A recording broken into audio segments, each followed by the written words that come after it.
Տեսել եմ ոնց եք ձգվում, կգաք, ստեղ մոտիկ տուրնիկ կա, գնանք ձգվենք։ Բանկը ասում է, ես անեմ, դուք տեսեք, կարող ձեր հավեսն էլ տա, էլի։ Դու ձգվում ես։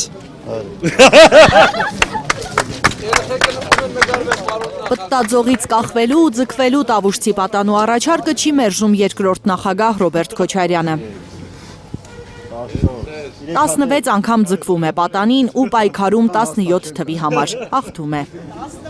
16 Հերթը դաշինքի առաջնորդինն է, 71-ամյա Ռոբերտ Քոչարյանը զարմացնում է տավուշցիներին։ Ապրես, այդքան հաստատ չեմ կարող։ Բան այս, Ալմար չի։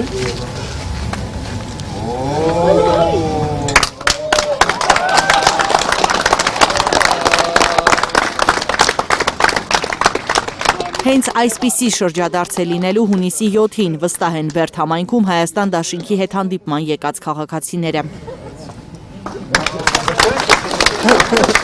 Բերդի տարածաշրջանի անկոտրում, թասիբով, արժանապատիվ բնակիչներ ջան։ Մենք այսօր պատիվ ունենք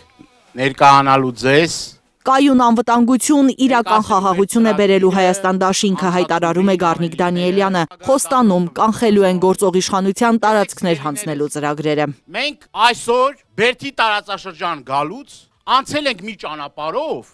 որ այս ազգակործան պատուհասը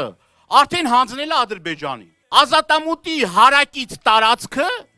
ասում է, էդ էլ մերը չի, Ադրբեջանինն է։ Խոսքը այսպես կոչված անկլավների մասին է,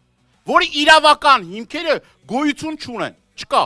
Մենք բազմաթիվ անգամներ ազգային ժողովում այդ հարցը բարձրացրել ենք։ Ասում է, չկա իրավական հիմքեր, չկա։ Հայաստան դաշինքը եկել է այստեղ ասելու, որ կանգնած է ձեր հետ միասին պաշտպանելու մեր տարածքային ամբողջականությունը։ Ասելու, որ որևէ սանտիմետր հող Տավուշի տարածքից այլևս չի հանձնվելու։ Ոչ ասել բռնապետական ռեժիմին, տարածքային զիջումներին, տնտեսական խայտառակ քաղաքականությանը բերդեցիներին հորդորում է Դանիելյանը։ Մենք հիմա գալիս ենք նոյեմբերյանից։ Նոյեմբերյանի մեր հայրենակիցները հարց են տալի, բայց Կարալյոկը որտեղ ենք տանելու ծախենք։ Բայց Թուզը որտեղ ենք տանելու ծախենք։ Սրանք մենակ խնդիր են առաջացնում։ ՔՊԱ-ականները խնդիրներ են առաջացնում բոլոր ոլորտներում, որովհետև ամեն ինչ սկսում են զրոյական կետից, ընդգծում է դաշինքի առաջնորդ Ռոբերտ Քոչարյանը։ Նկատում, դա ոչ թե զրոյական, այլ զրոյացման կետ է։ Ղարաբաղյան շարժումը իր զորայական կետից սկսեց, բանակցային գործընթացը ձախողեց, բերեց պատերազմ։ Հիմա վերջերս արդեն հայտարարեց, որ բանակը զորայական կետից է կառուցում։ Ամենից վտանգավոր հայտարարությունն է։ Իր զորայական կետը դա զորայացման կետն է, մեր Սերան Օհանյանը սա ճիշտ է նկատել։ Հիմա զորայացնում է գյուղատնտեսությունը։ Անտեղի, անիմաստ, հրահրեց հարաբերությունները Ռուսաստանի հետ եւ դուք տեսնում եք ամեն օր նոր սահմանափակումներ են մտցնում գյուղատնտեսական արտադրանքի Ռուսաստան արտահանման վրա։ Ամեն օր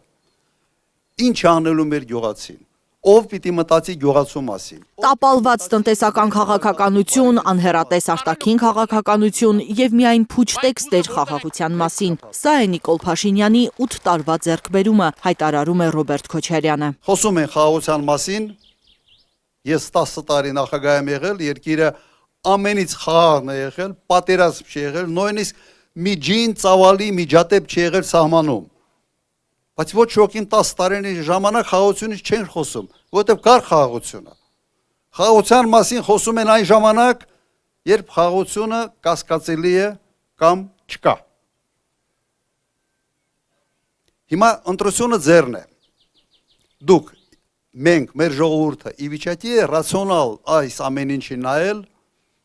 թույնից պաշտպանվել, այդ թարախից, այդ հայհոյանքից պաշտպանել եւ փորձել հասկանալ, թե ում հետ գործ ունեն։ Հայաստան դաշինքը խոստանում է միայն երաշխավորված խաղաղություն, ընդգծում է Քոչարյանը։ Մենք ասում ենք խաղաղությունը պետք է լինի երաշխավորված։ Իրենք ասում են չէ, Ալիևի հերիքա։ Ասում են Հայաստանի անվտանգության երաշխավորը Ադրբեջանն է։ Իրենք են ասում, ես չեմ ասում։ Հիմա մենք հավատում ենք, որ Ադրբեջանը կարող է լինել խաղաղության Հայաստանի անվտանգության երաշխավորը։ Լավ, սա գժի հետ գործ ունենք, ինչին հետ գործ ունենք, ես ուղղակի անկեղծ ասեմ, չեմ հասկանում, բայց այսօր սա է, սրանց պետք է զրկել իշխանությունից, Ինչպես շատ պարզ հունիսի 7-ին ընտրատեղամասեր գնալ ու քվեարկել Հայաստանի համար, կոչ է անում Հայաստան դաշինքը։ ձեզանից քիչ բան է պահանջվում,